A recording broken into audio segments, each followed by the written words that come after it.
How's it going, everybody? It's a beautiful morning here in Ohio, March. It's chilly, but it's not cold. I had to make a new entry to a video because I deleted my last one.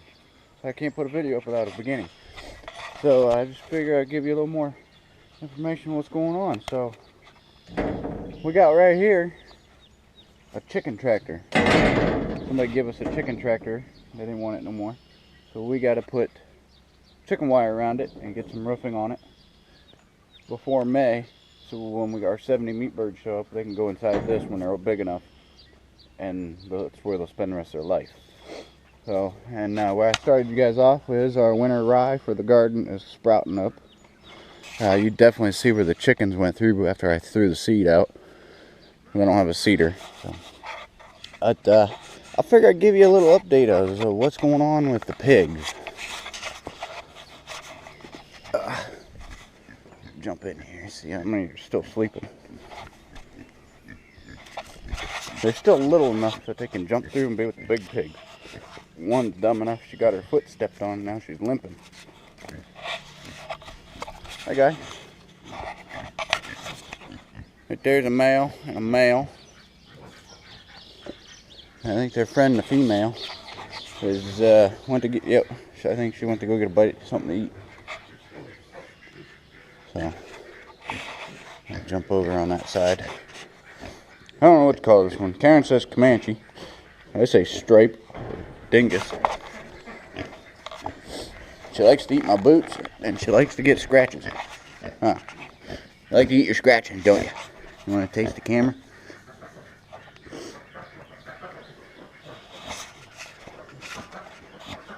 There's the big girl. What's you doing here, big girl? Oh, she's out here sunning herself. They pushed the round bale off their ledge. And you got these three little fellers over here. That one's red, it's a female. That one's one of the other males. There's only 3 males. He's one of the other ones. He's looking a lot better. But there's Gimpy. She'll be alright. And there's female. Big black female. They're not happy with me because the males all had to run, so we gave them a dose of LA-200 to boost their immune system a little bit because they hadn't closed up for their castration yet.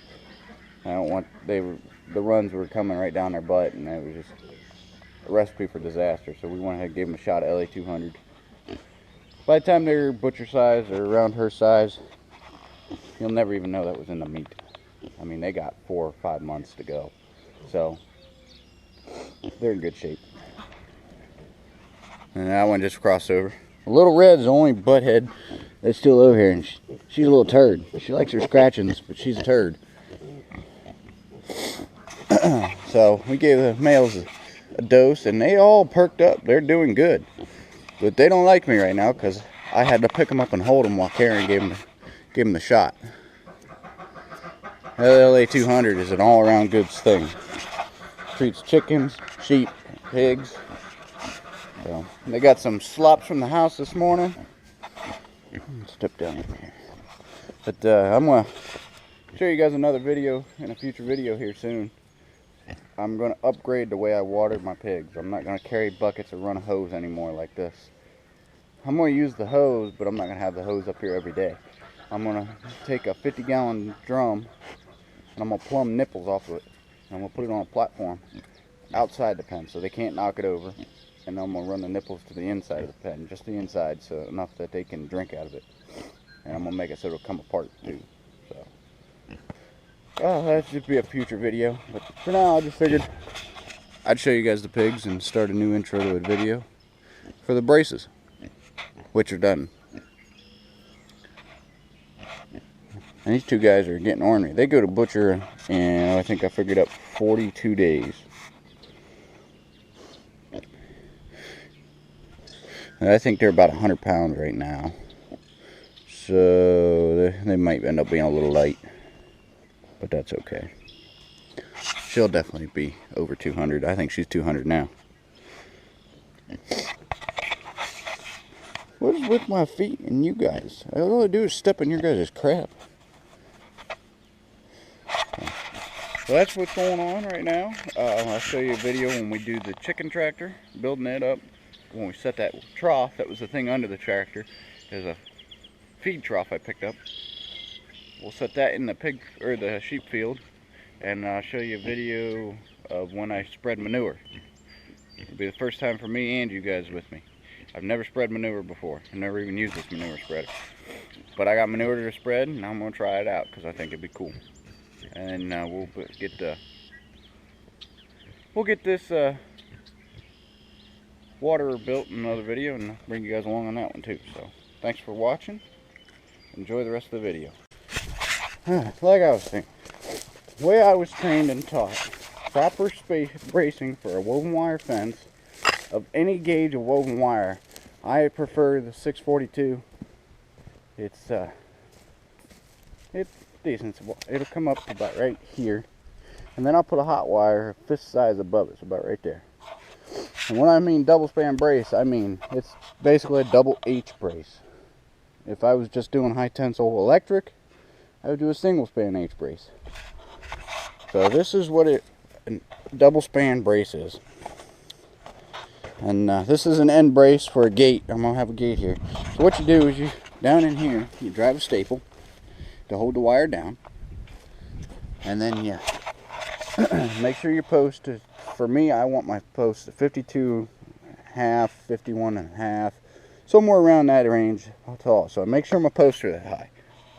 And it helps if they're straight. If you can tell that middle post ain't straight, it should be over to the left of post, the width of a post. Oh well, it still worked. It'll still hold a fence. Once you got your post all marked at the same height, you measure down 14 inches, and you drill a hole. On a 6-inch, you only go in a couple inches, maybe 3.5 inches. On your 5s, because that's what you use on a double span brace, you measure down 14 inches and you adjust for your angle of the ground. As we'll say, this one's flat, even though it mostly is. You drill all the way through. So you need like a 10-inch bit. You drill all the way through and you put a 10-inch brace pin in. The 6 gets a 5-inch brace pin. And then you do the same for your end brace post. Okay. Now you got your holes drilled. You got your staple in, your wire. So when you run your wire, I mean, it's simple. You just basically make a figure 8. So you say you start right here, you'll come up and around the post, and you jump over across on this side of the post before this piece here is. You come back over on this side, and then you wrap around the 6, and basically you just opposite it. You just opposite it, and you do double wrap, and then you tension it down with a pair of chain grabs. This is the right way to do it, and then you crimp it.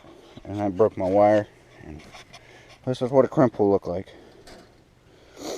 It ain't bad. I mean, I broke my wire here, so I had to double crimp a couple times. Not supposed to do that, but I'm using limited resources. Once you get your brace wired, you just pull your wire and you'll bend it, so it don't loosen up and retract itself. Then you start at your 6. You get a measurement between the posts from there to there. And whatever that measurement is, your H-beam, your cross post, you measure it and you cut it to size, and you drill 3 to 4 inches on each side into the post, dead center.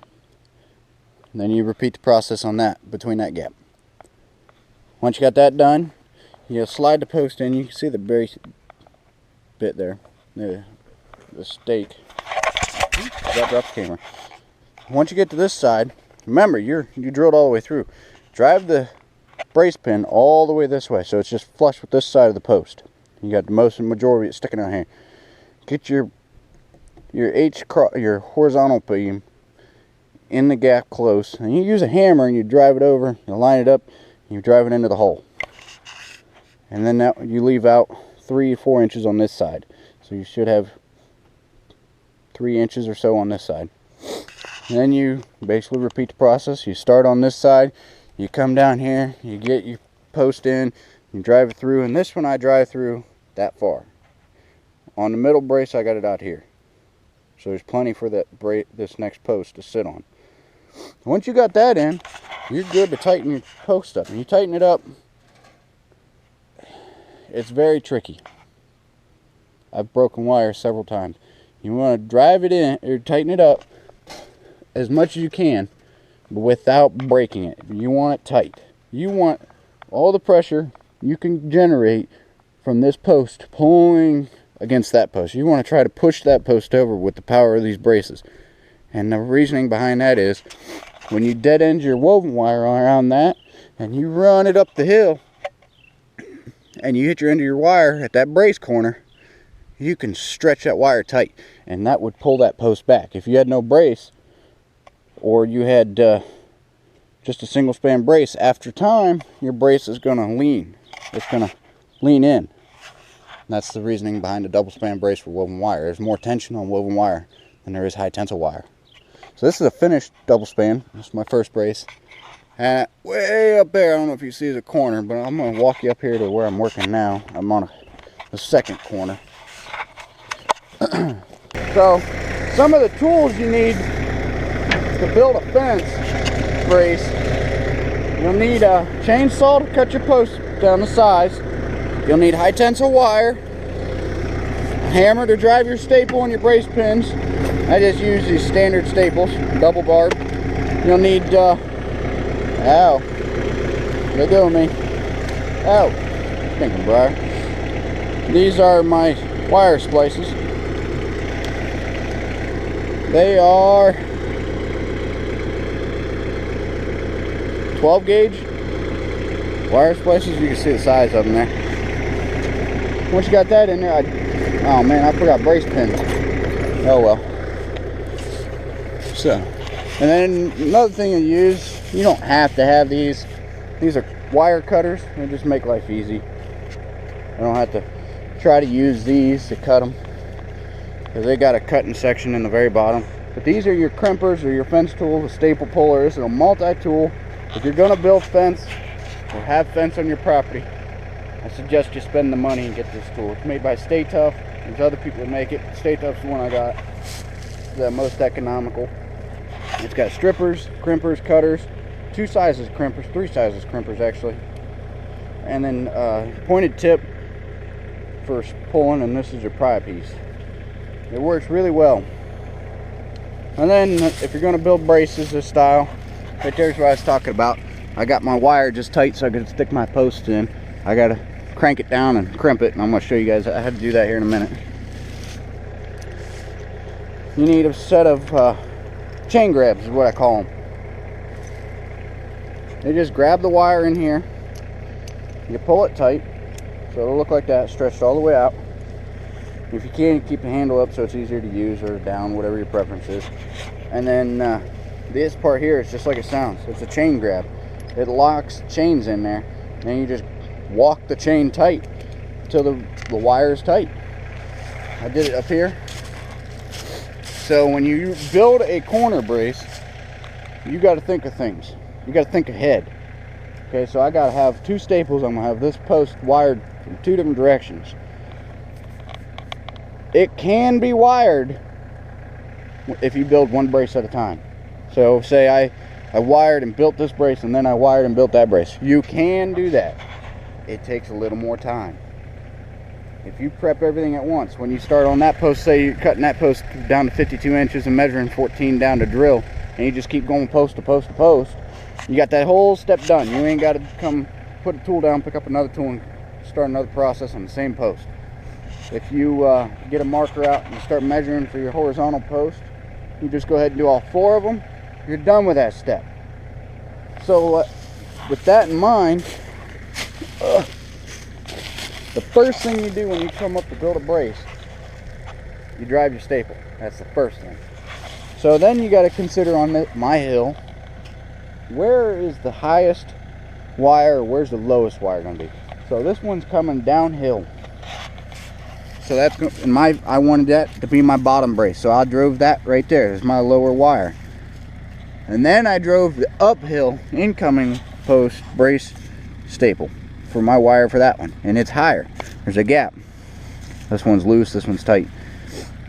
And then I drove it. I tightened this one up. After that, the wiring's done. Then I put my horizontal beams in. I cut them and put them in. It's just much easier to wire a brace when you ain't got to avoid a post. whether it be this side or that side. It can be done, but it's so much easier to stick the end of the wire in the ground and then drag the spool off and just wiggle it around and get to where you need to be. So anyhow, this brace is ready to be tightened up. I'm gonna stick you on a post or something somewhere and let you watch me how I do it. I check for my wire being crossed. You don't want your wire crossed on the ends. In the long run, it doesn't affect a whole lot, but it does put some tension on that one wire. And it's just a neatness thing. You want it to look neat. So right there, my wire is not crossed. Cross would mean this bottom one crosses over the top or the top crosses the bottom. That's what I'm talking about. You want it, both ends under the staple end over the pin, to be nice and neat. That's part of making a good strong brace. If you don't do that, you're not going to have a good strong brace. So, excuse me.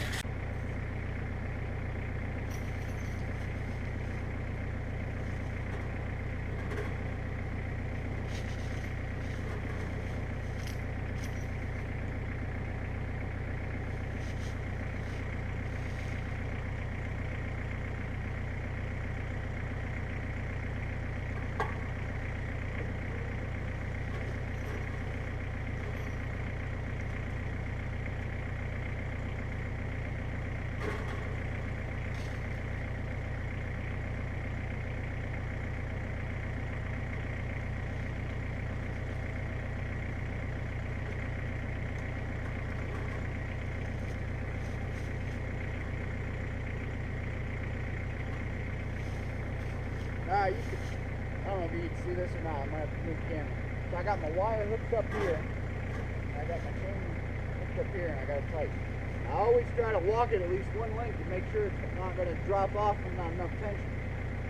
So now I'll double check my ends, make sure my wire isn't twisted, and then I'll start walking my wire tight. Maybe I'll break this one. I don't know. Sometimes I get carried away and I want it tighter than what it actually should be. Just want enough tension to push that way, because the wire's going to pull that way on. That's the whole idea of a brace. You want to push towards the biggest post. You're bracing that biggest post to stay away from the pull of the wire. So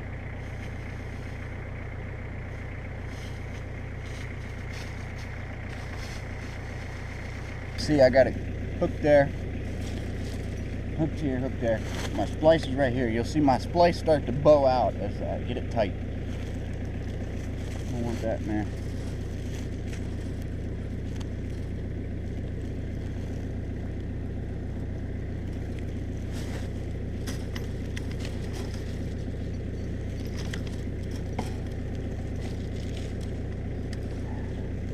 Okay, got it tight. You see it starting. This piece here is loose. The wire's good and snug here. I want to grab a hold of my chain. And you always want to make sure when you're handling high tensile like this and you're putting it under strain, you have safety glasses on. I've had safety glasses on, broke a wire, and it come around and scratched my lens right where my eye would have been, and it took my eye out if I didn't have glasses on. You want to make sure you got safety glasses on. Give it a good yank. See, now I got some slack in it. I can get a couple more cranks. Probably one more. Yep, that's all I'm going to get, one more. So now, what I like to do, pull my crimp onto this side where I can work on it. I don't know how I'm going to try to hold that up. I don't like running my crimpers that style, that direction.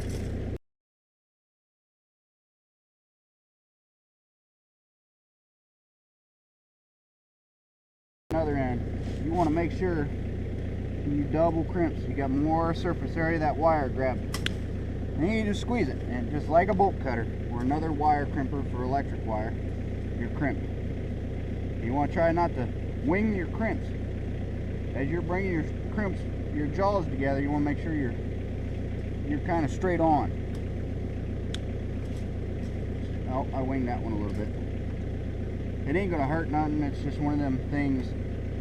I mean, it ain't perfect. It doesn't look pretty either. So I do end, middle, where the two crimps come together, and then end. And then I'll come back and I'll hit the centers where I didn't crimp. It's easier when you got two people. Then one guy can completely run the crimpers by hand. see, I gotta kind of use my leg, and the other guy can manipulate the wire to where you want it.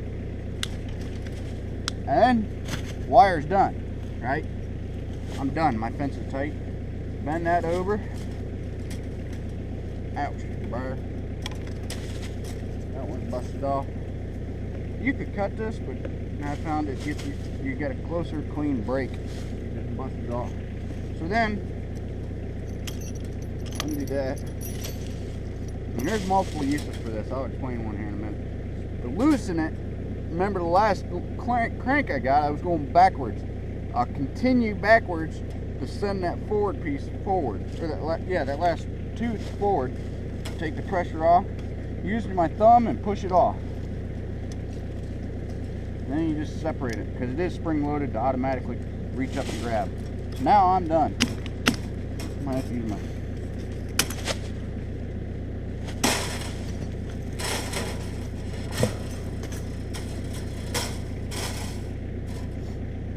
see, I got my wire crimped here now. My fence looks pretty-ish. I mean, it's what resources I have. So, another use for these is if you ain't got a far stretch of high tensile hot wire to do, you can, most times you would use a ratchet tensioner or a circle tensioner that winds the wire up, creates a tight wire. If you don't have far to go, you don't have to do that. What you can do, let me set something down here, is, see, it's got a hole in it. Just drop my hook. I'm trying to do this holding the camera at the same time. I drop my hook through there like that. Come around the fence. You either want, I believe, I'm trying to remember, it's been a year since I did it. You want to go above. So if your hot wire is going to be right here, you want to bring your chain grabs up here. But anyhow, just for purposes. And then you got all this, okay? You got your wire cut if you're going to dead end it here. Here I'm just going to wrap and continue on. If you're going to dead end, like this section here don't exist. If you're going to dead end right here, you got this tight. You bring this section here out here, grab a hold of your high tensile wire,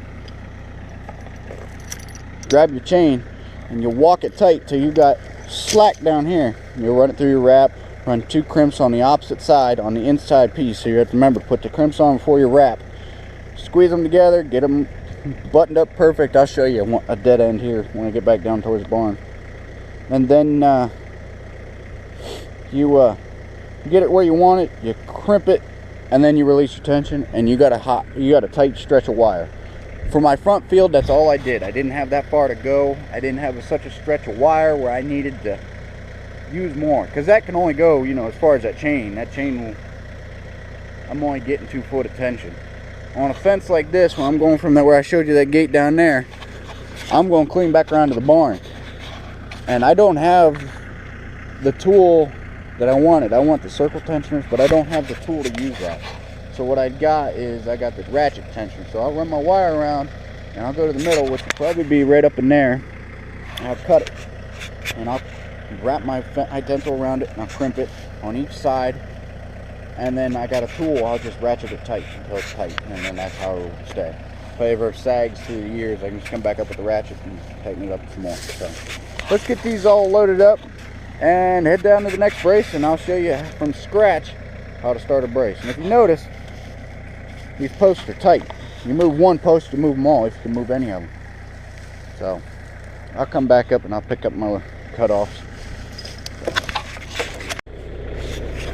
Alright, this is what a raw brace, I would guess would be a term you could use. This is a brace that isn't built yet. You can see that's obviously taller than 52 inches. I mean, it's a little tall. So I got to cut that down. That one looks about right. Let's see. That one I think's got to get cut down. Make sure they're good and sturdy before I go messing with them. If I got to redrive it, I got to redrive it. You see, I got to knock down some of these doggone shrubs that are coming back. This was all overgrown with trees. So this brace is good. And since this is an inline brace system, 2 dead ends, I left my wire spool in the middle. and then I'll spool off that way, and then I'll spool off that way. This one looks a little closer to right height. I got some staples to pull out. It's a goofy looking post, sturdy. I have to cut some of this junk out of here. And that one's good. I have to cut that junk out. That's in the way of my wire. I don't know what this pipe is for. I tried pulling it out. It don't come out. So, but this is my last brace on this field before I start pulling wire. I got to get rid of this gate, get rid of the wire and that makeshift brace. And they use this tree as a brace and this top rail as out of steel. So I got to get rid of this stuff. And you see where the property line is from when we had it surveyed. I'm just going to go ahead and tie right in on that corner brace. This is my middle one, so I got to cut this wire off of it. I'm not going to do that today. I ain't got that much time. And that'll be the end post. Well, let's walk down here and I'll show you what a dead end looks like. You see, wire's tight, you got fist height. So this was hard to stretch around that tree because I don't actually have a stretcher. I use 2 2x4s and screws and sandwich it together. As tight as I can get it, it's as tight as I can get it. And I couldn't exactly get right to the end of the wire. So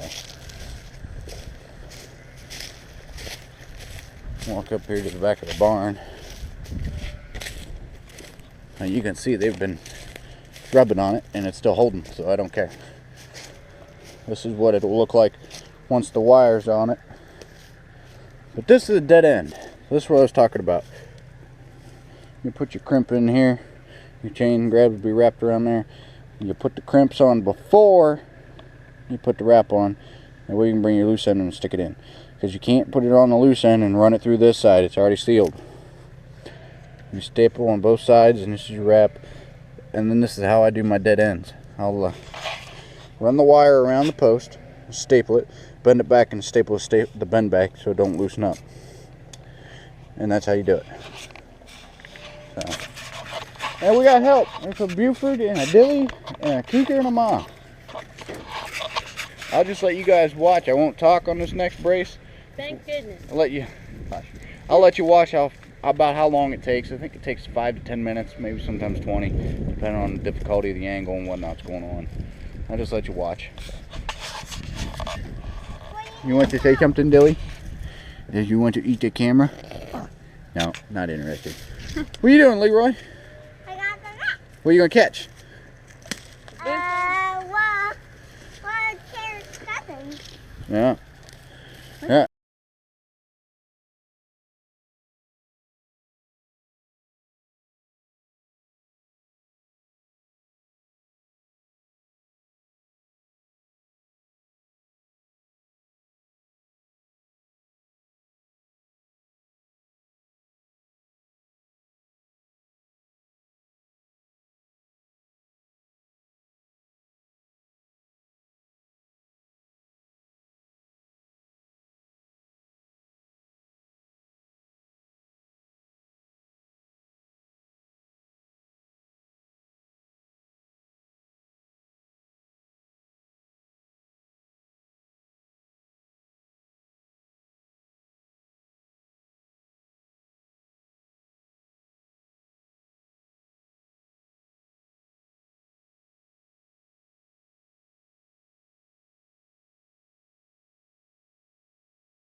Alright, I don't know how much you guys saw.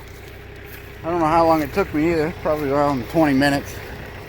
But you see this brace is done. It's neat. It's the way it's supposed to be. You can see my drill mark on that second top rail there is off. It should have been more centered and that would have lined them 2 posts up. I could take my hammer and hit it up, or I could drive this one down a little bit and it might look a little better, but for the purpose that it's serving, that would just be a thing that makes it look good. It makes it look neat. It's still going to serve the same purpose just as well. because it's not off to the side, left or right. It's just up or down. So that's how long it takes. It's what you got to do to build a double span brace. I got two braces left to build, and then I got to hang gates and stretch wire. So thanks for watching. Hit the like and subscribe button, and you'll see more fencing videos here. Now it's getting nice out. Catch you later.